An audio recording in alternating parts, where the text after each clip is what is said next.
So, your uncle. What's wrong with him? He's possessed. As in the devil?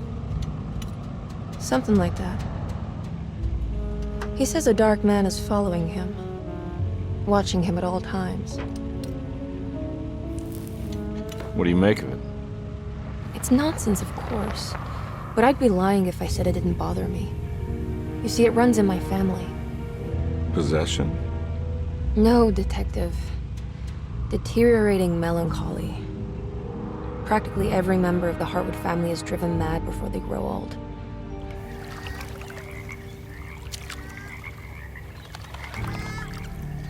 But Jeremy didn't kill himself. Is that why he's at your setup?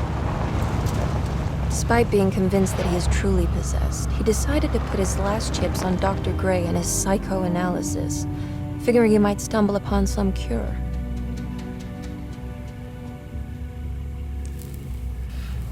You mentioned the letter.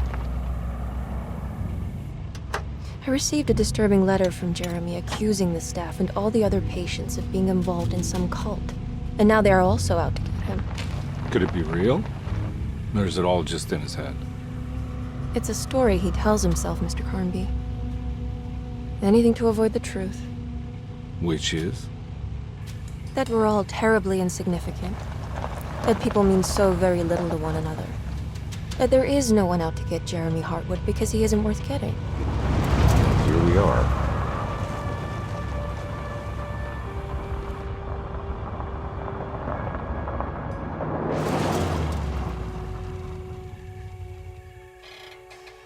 My uncle's not well, Mr. Carnby. I want to make sure he's all right. Then what's my part in this? You couldn't get a cab? I just wouldn't feel safe going alone.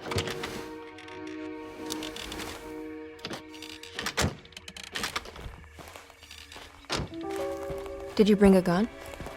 Yeah. You think it'll actually come to that? No. But you might need to wave it around depending on how agreeable the staff will be. What exactly are we gonna do when we find Jeremy? I don't know. Let's just find him first.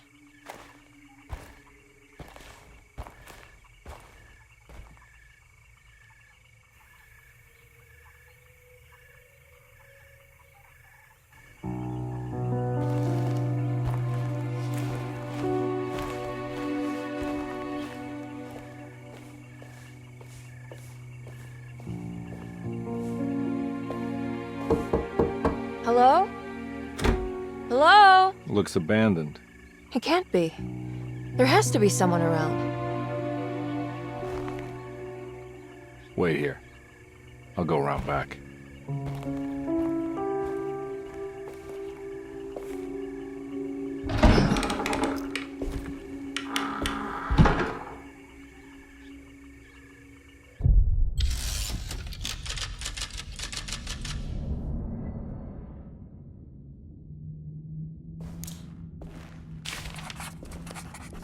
Deseto, the old plantation building, was ready to fall, but kept alive by some starry-eyed carpetbagger called Dr. Gray.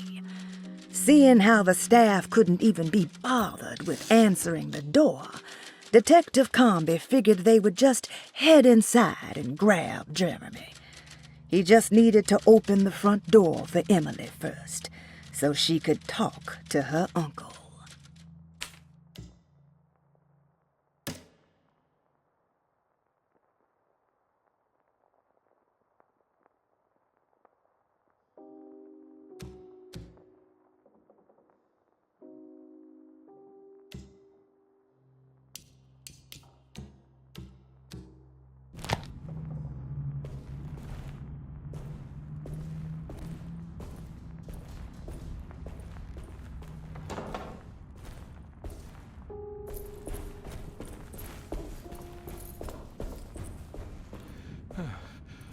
Now what do we got here?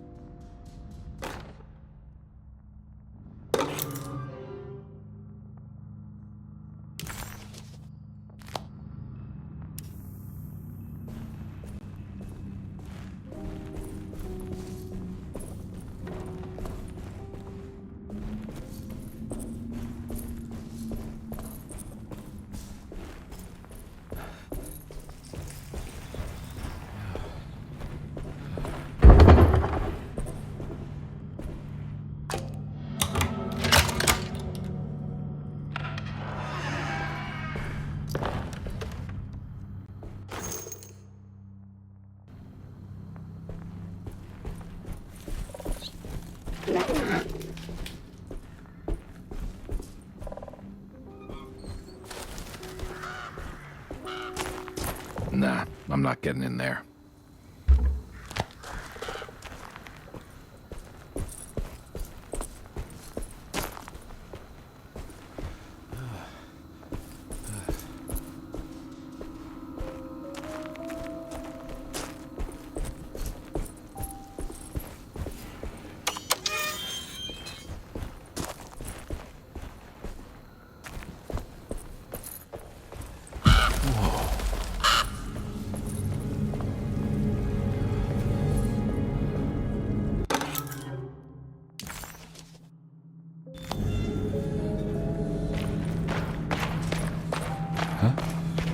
What?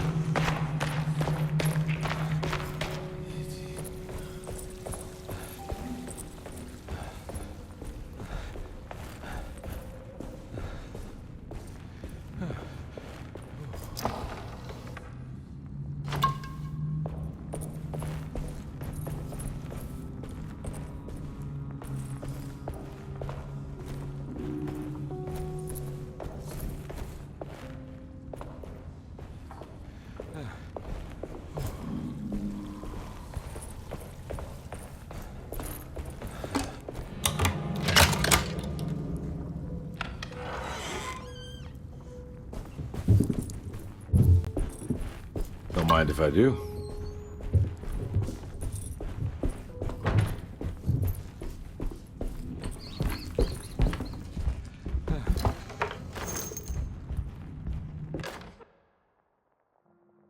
Every day your silence weighs a little heavier. It's been a difficult year for everyone, and many have lost all hope. I read in the papers about people suffering. Pictures of dust-covered landscapes without a drop of water. I wish I knew if you were still tending the earth or if you had turned your back against us. I have started to look for help elsewhere. I pray you will tell me if I am going down a path that you find disagreeable. With help from Baptiste and Charlotte, I found comfort in the practice of the voodoo. I have long been skeptical of that Caribbean cult, but it's been of good use to me. It seems all harmless in my book. I say some words dreamt up by the Creoles, and I carry around a small pocket of gree-gree. Nothing of this is mentioned in the Bible, of course, but the French Quarter priestess tells me it's all connected. She says the Christian God is just one more perspective on the creator of things. That's what I like to think, but the other way around, that the spirits of her faith are just aspects of you, our Heavenly Father. I am so grateful for the words you gave Mr. Hartwood. We will sing your praises at St. John's Eve. The world will be blessed soon again. Only the sacrifices of the Old Testament compare to your demands. Let it be the truth. A mother of earth, wood, and dirt. A mother of 1,000 young. Sacred sand, $1. Black cat oil, $1.50. Devil shoestrings, a quarter. That makes $2.75, madame. What was that you were telling the doctor? A goat without horns. What does that mean? Ah, you must have misheard me, madame. I said no such thing. Please, I know I don't look like any of you, but I'm devout. I'm ready to do what it takes. Do not be so eager to sacrifice the few things you have left, madam. Now please, leave my store. A goat without horns.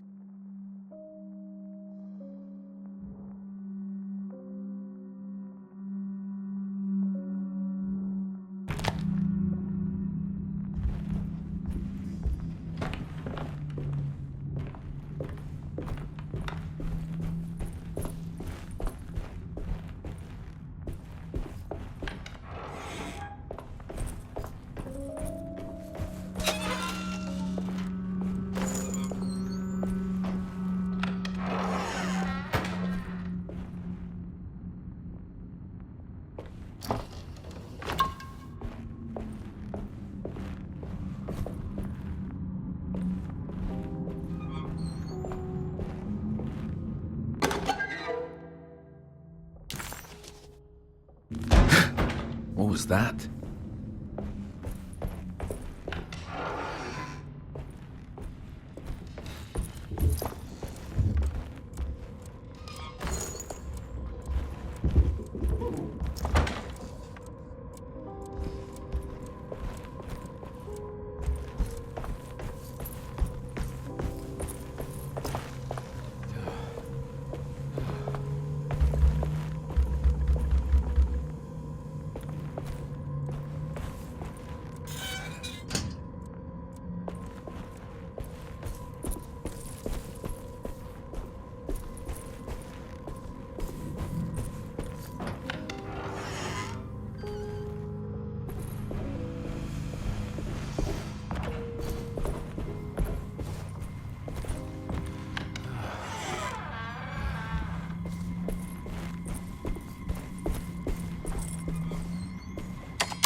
I need the key.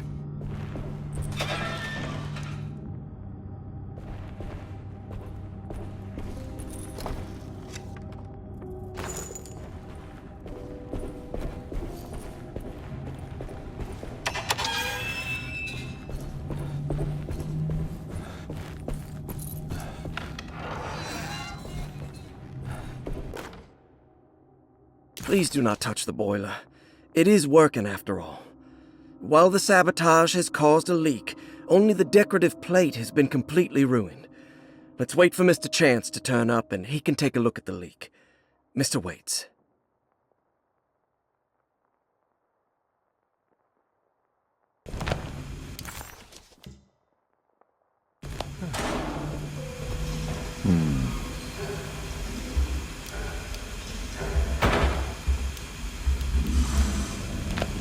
That doesn't look safe. There's something missing.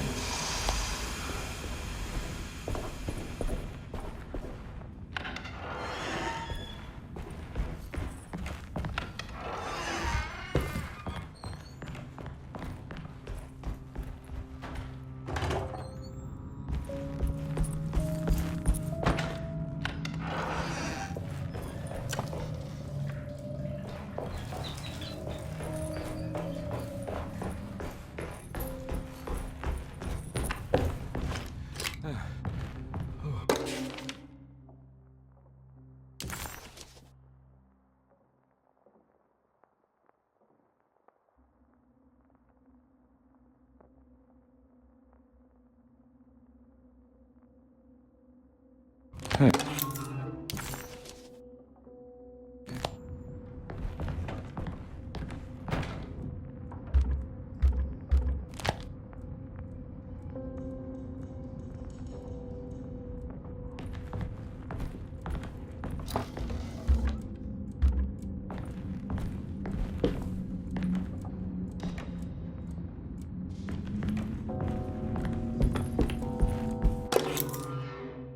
Sunday, June 22nd. I spent all day looking for Jeremy. I should have cared for the others, but I'm scared that he will do something irreversible. Cassandra is upset that I didn't give her the latest shipment of pain medication that Waits brought from the post office yesterday. I would have given it to her, but the company didn't send a new key this time around, so the box is just sitting there on my desk. They must have figured we had plenty of their gimmicky keys by now. I only remember seeing one lately. Grace was playing with it inside the grand parlor. Unless it turns up by itself, it will have to wait. I have to figure out where Jeremy is. I think Jack knew something. That dog of his found a strange rot permeating the house. She's showing us, he said. Like those blots and streaks of fetid rot was talking to him.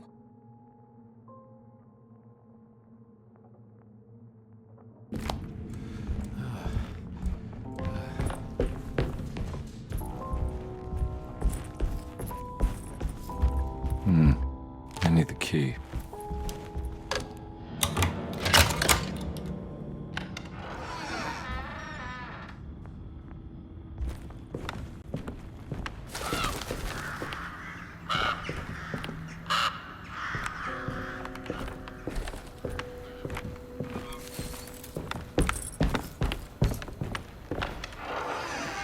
Oh.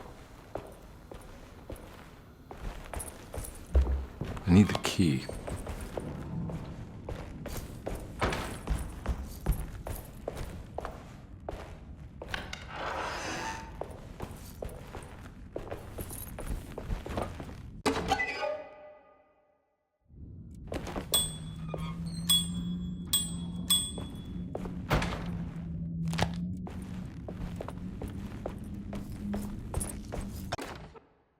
The Great Depression. President Hoover raises tariffs on over 20,000 imported goods in an act to protect American labor. Following the collapse of the Wall Street stock market on October 24 last year, American industry has suffered greatly. Thousands of companies have gone bankrupt and left a large part of the American workforce unemployed. In an attempt to turn the tide, the Smoot-Hawley Tariff Act has been signed by President Herbert Hoover. By regulating commerce with foreign countries, the government hopes to encourage the industries of the United States to compete with cheap foreign imports. Superstition on rise. New Orleans voodoo stores and spiritual mediums see increased profit during troubled times. While the market has faced hard times ever since Black Thursday of last year, voodoo doctors and snake charmers see significant rise in number of customers. With the coming Eve of St. John on the 23rd, the police expect increased cult activity around Bayou St. John, the southern shore of Lake Pontchartrain. Voodoo rituals in that area on the Eve of St. John have a long tradition reaching back to the first snake worshippers brought as slaves from West Africa. During the 19th century, its practice was popularized by the legendary Marie Laveau, and has since been embraced by many of the Creoles and the surviving aristocracy of the French Quarter. Author seeks asylum. Rumors regarding author Cassandra Beauregard making Derceto her home verified. Derceto Hospital is an old plantation building on the eastern shores of Lake Pontchartrain. While often considered an asylum for the insane, residing Dr. Elmore Lee Gray prefers to think of it as a convalescent home, a place where you can go to rest. The patient list is kept secret, but thought to include many of the black sheep of wealthy families, because at Derceto, treatment does not come for free. Local author Cassandra Beauregard has now been confirmed by her own admission. She's been lauded as a powerful Creole voice and written many successful books. Lately it was reported from Hollywood that she has finished a moving picture manuscript titled Slaughter Gulch. That film is set to hit the theaters next year.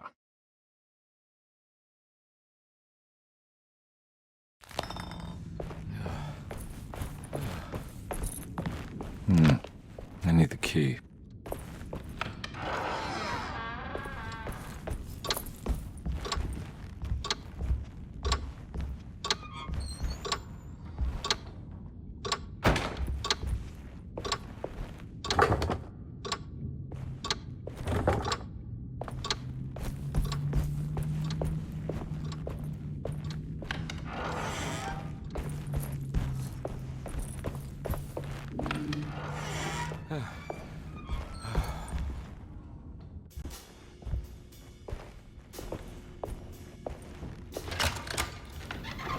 Thanks.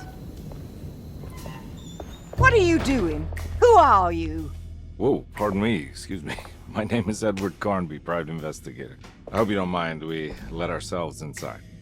I do mind. This is private property. You can't just barge in here. I'm sorry about all this, but I'm looking for my uncle. It's urgent, and no one was answering the door. We can't hear you knocking anymore. None of us can. Who is your uncle, darling? Jeremy. Am I right? She has that Hartwood gloom, doesn't she? That's right. I'm Emily Hartwood. I just came to make sure my uncle is all right. Well, he is unavailable right now. You will have to come back another day. Unavailable how? Is he sleeping? We can wait. He's lost. Don't I know you from somewhere? Who's your man again, Miss Hartwood? My name's Edward Carnby, private investigator. Splendid. Enough! All of you! Get back to your rooms! The coffee, Keep your eyes on the child. And you two, please leave immediately. Look, we're not here to cause any trouble. Just let us see the old man, satisfy the curiosity of my client here, and we'll be off. Jeremy has gone missing. There's no need to worry, but it might be some time before he turns up. The whole staff is looking for him. What? He ran off?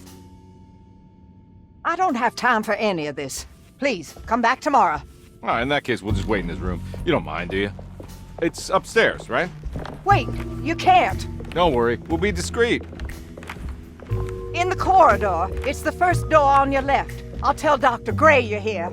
Excellent. Thank you, madam.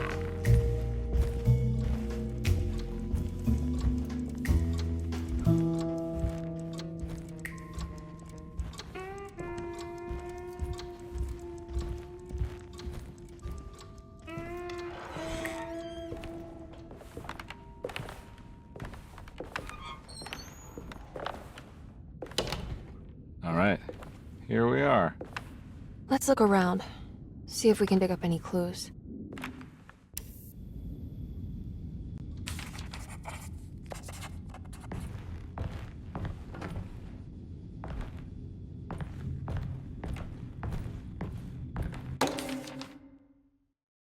Every night the dark man stands opaque at the threshold of my room, counting the days until my spirit spills out of my tired shape. Only his pallid mask shelters my remaining sanity.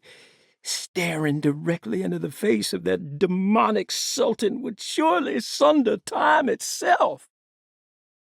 Would he have looked the same to my father as he struggled for his life? Does his veiled face haunt my niece quite the same way? I wish so that I could rest my soul in that sunburnt convent of Tarawea. Would I find you there, Juan? Or Senora Perosi, back from the beyond? Every night I hide from him, moving from one misshapen memory to another. Scenes conjured out of fantasy and delirium. Places I struggle to even paint. I wish I understood your death, Senora. Is there anything I could do for you but bury you in that bleak necropolis?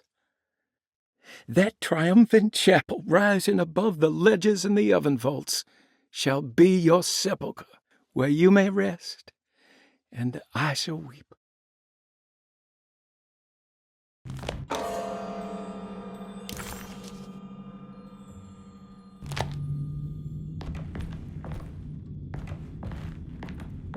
I found a book full of peculiar notes. Have you heard of something called Tarawea? No. What's that? I might be reading too much into this, but I think it's the place he wants to go to. Oh, okay. Sounds like a clue.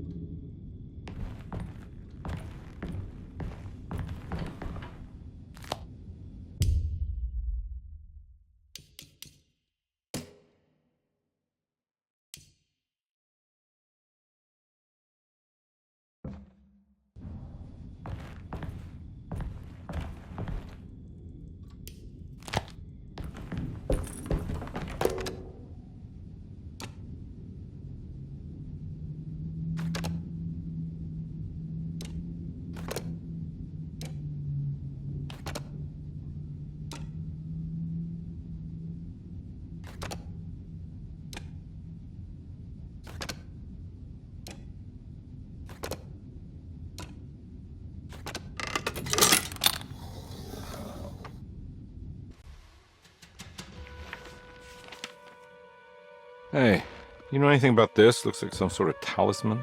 No, I don't. Oh, help me out here, will you?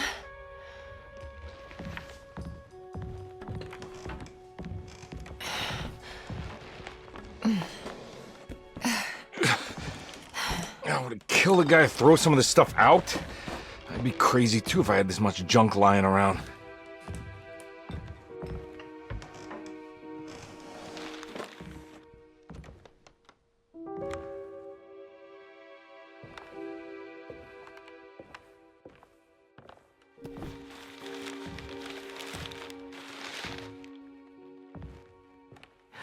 Oh, wow.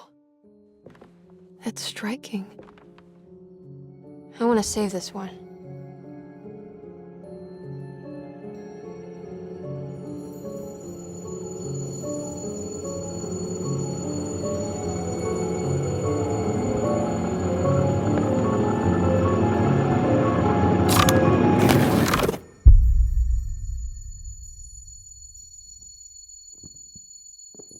All right, come on. I want to go see Dr. Gray.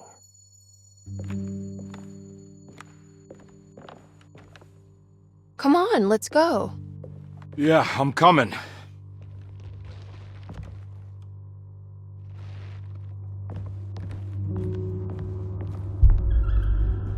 Miss Hartwood. Emily?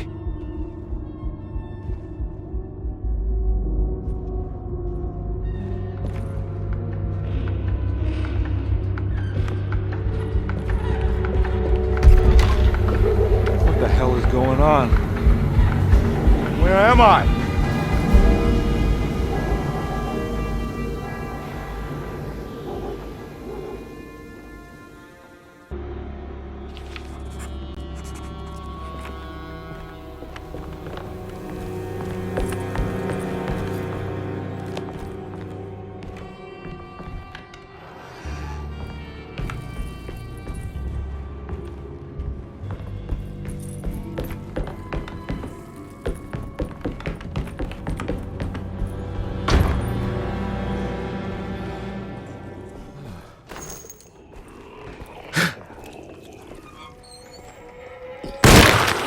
Yeah.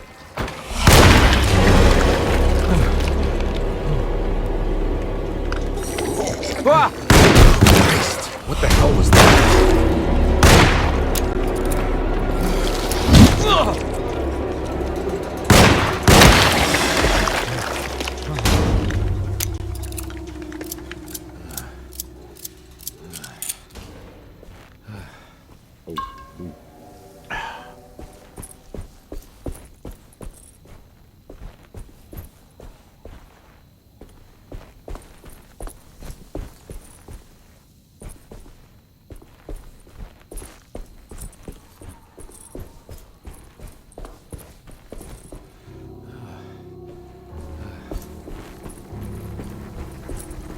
Can't go that way.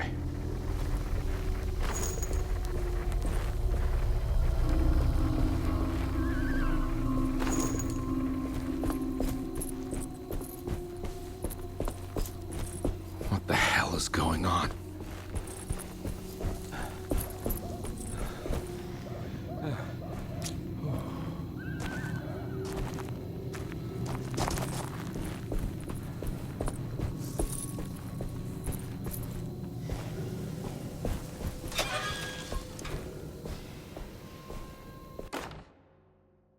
Hey.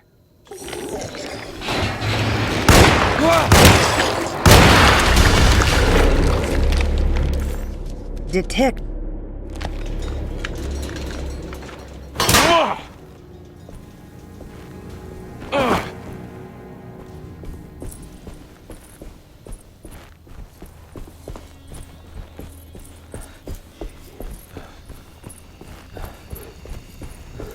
I can't go that way.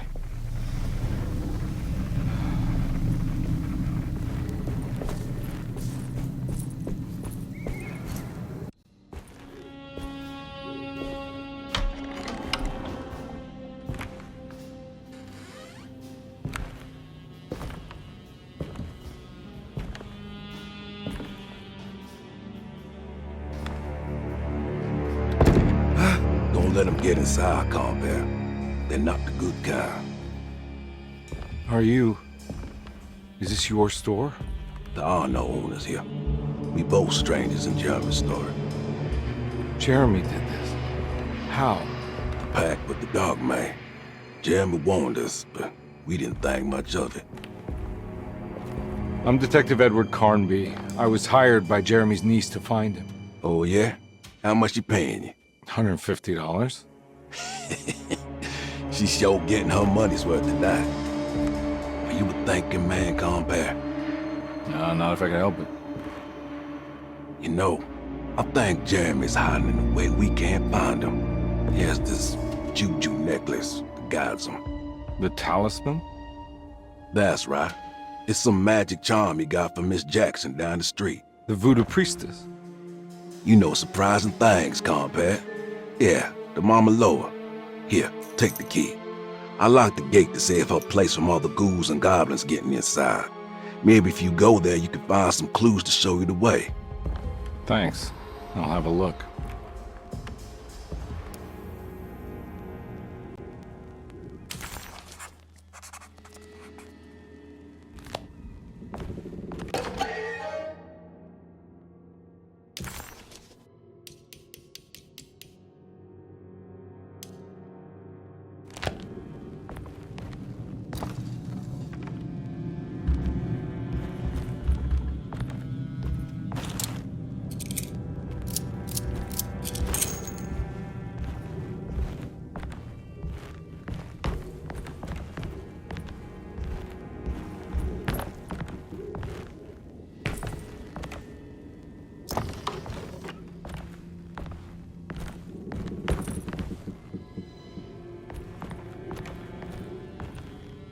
You want to come along? Nah, I'm gonna stay here for a while.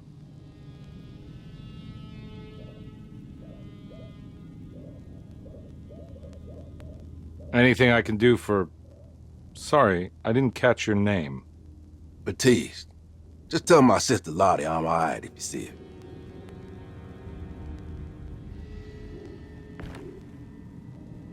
All right, I'm heading out. Be careful out there.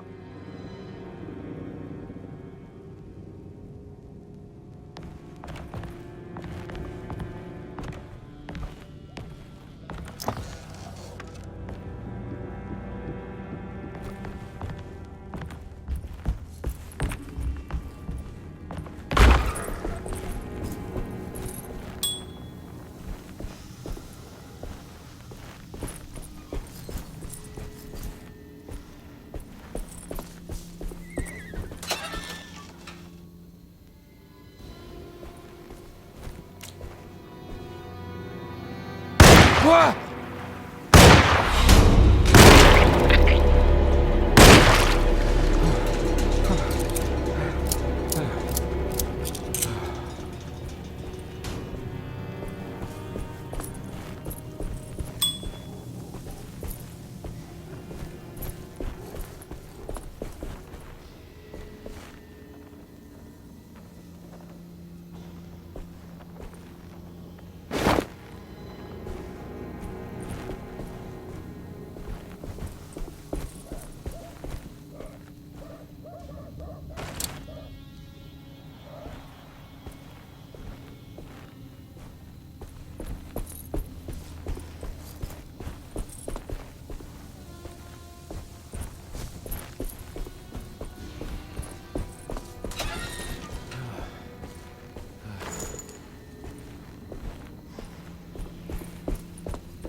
Detective Conby hesitated to buy into the stranger's explanation, but it was all he had.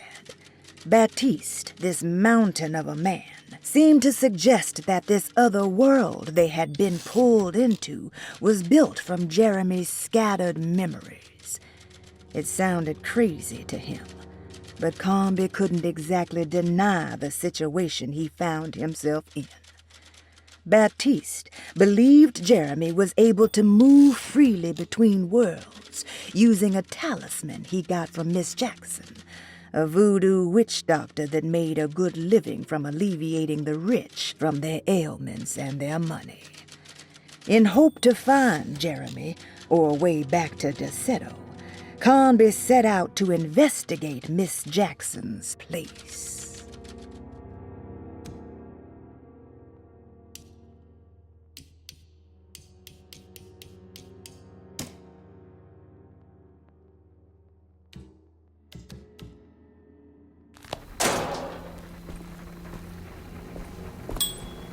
can't go that way.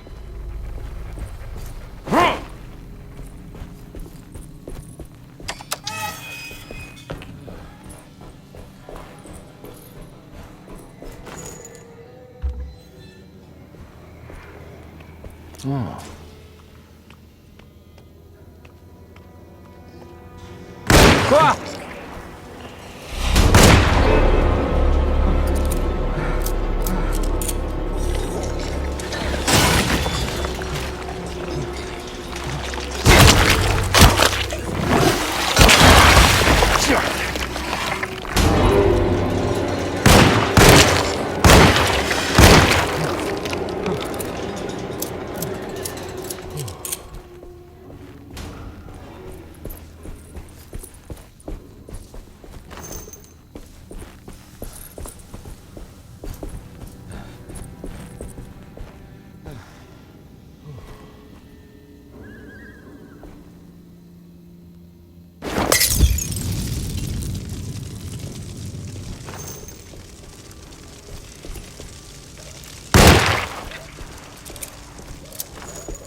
Ah!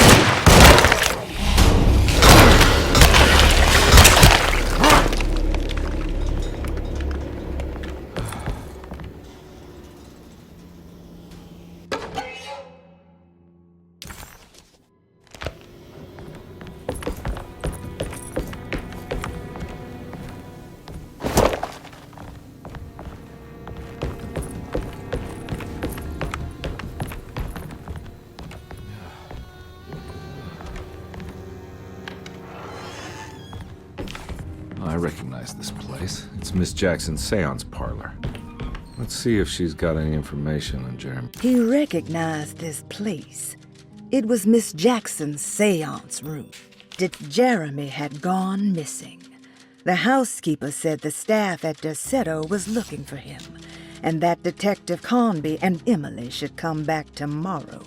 Hoping to wrap up this case before leaving, Conby hustled his way inside Jeremy's room, leaving the housekeeper flustered and running for Dr. Gray, the chief of Derceto. Having bought some time, this was the perfect opportunity to look for clues regarding Jeremy's disappearance. Detective Conby couldn't believe his eyes. The French Quarter scene before him was dark and sinister. The only sign of life he could see from Jeremy's balcony was the light coming from a lone corner store. Detective Conby had seen plenty of violence before, but nothing quite like this. What was that cursed thing? He recognized this place. It was Miss Jackson's seance room. The last time he was here, he had been trying to figure out the significance of wasps' nests and horsehair wrapped up in red silk. An image of a dead woman stabbed with hatpins flashed inside his mind. Conby shuddered. This was no time to dwell on the past. He needed to find out about the talisman and get back to Derceto. Talisman.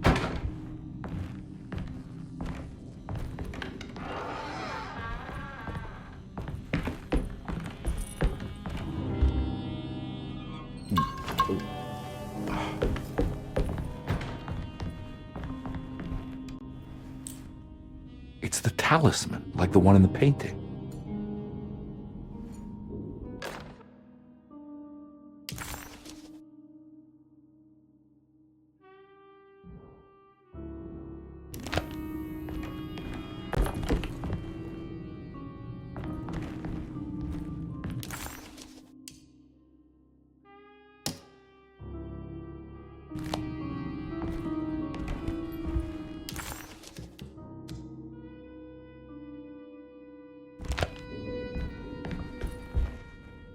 I think it's meant for the talisman.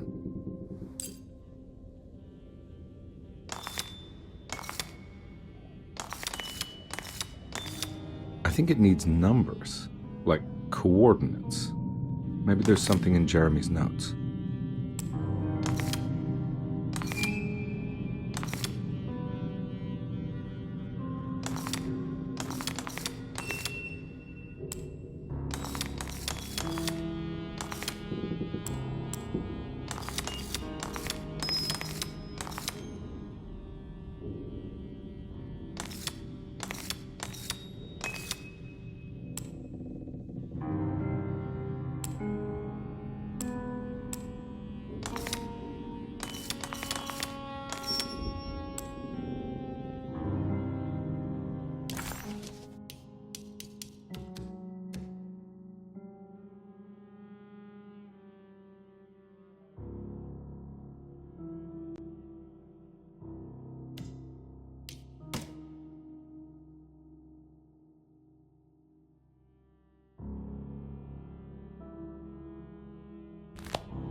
It's showing something.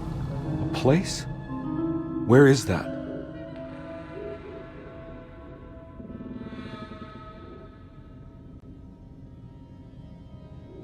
Huh.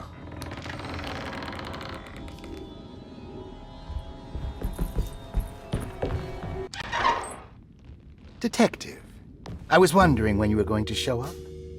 Mrs. Thompson told me you were here. I understand you are working for Jeremy Hartwood's niece.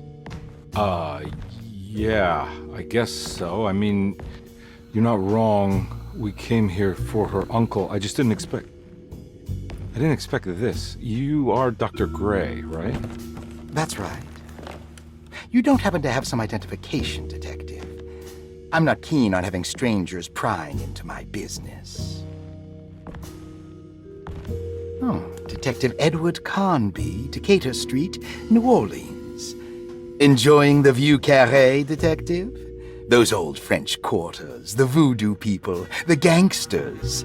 I'm sure you live an exciting life. Well, that's not quite like the stories, Doc. Just trying to make a living. Aren't we all making a living? Well, welcome to Deseto, Detective. I hope your time here will be useful. Now, what can I do for you? But why don't you tell me where I can find Jeremy Hartwood? Why wouldn't that make for a short visit? I wish I could tell you, but I'm afraid I don't know. A drink, Detective? Anything brandy. Oh, you do belong in the French quarters, Detective. Armagnac or cognac? You know, just give me the cheap stuff. I'm not much of a connoisseur. Having low standards is not a virtue, Detective. Let me see if I can broaden your perspective. What can you tell me about Jeremy? I wouldn't want to go into details about his condition. Doctor-patient confidentiality. I'm sure you understand.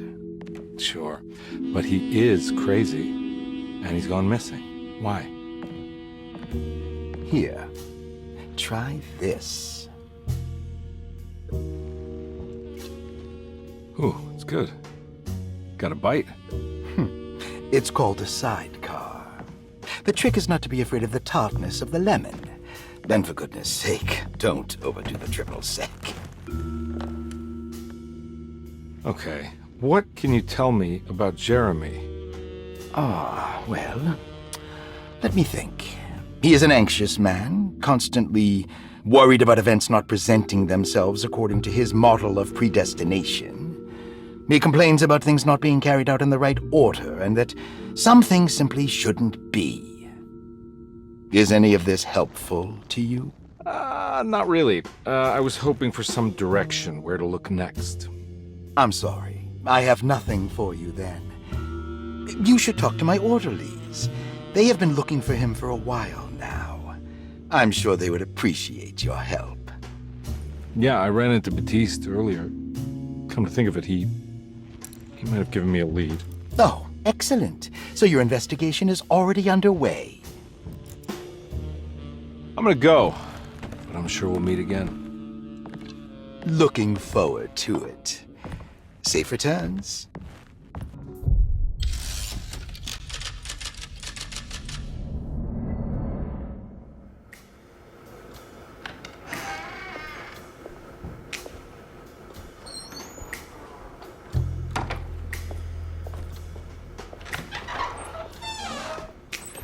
Detective Carnby, where did you go? I was just talking to Dr. Gray. You disappeared.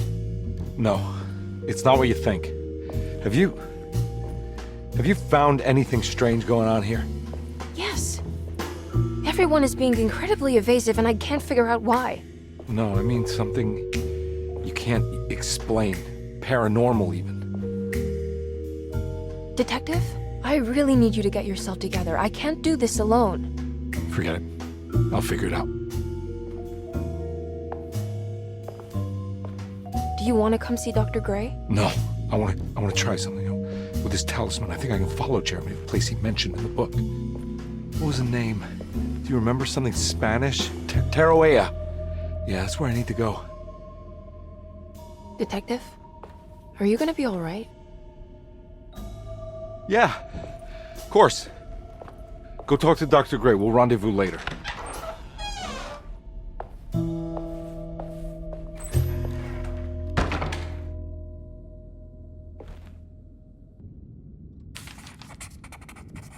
This talisman brought me back from the French Quarter in the blink of an eye. If Jeremy can travel so easily, then he could be hiding anywhere, even Tarawea.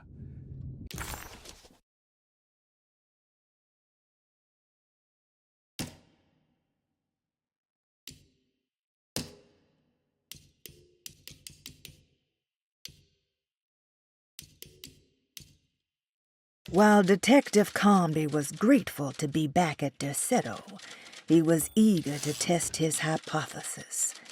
After having suffered through that sinister world, dressed as the French Quarter, Jeremy's writing could be read much more literally. What if Jeremy used his talisman to actually visit those places he mentioned in the book? Carnby felt certain that this was the answer. He wouldn't find Jeremy hiding inside Derceto. He would be in one of those other worlds. And to follow in his steps, Carnby would have to investigate the old clock and the boiler and find out what part they played. If he can do it, so can I. I just need to figure out how the talisman works.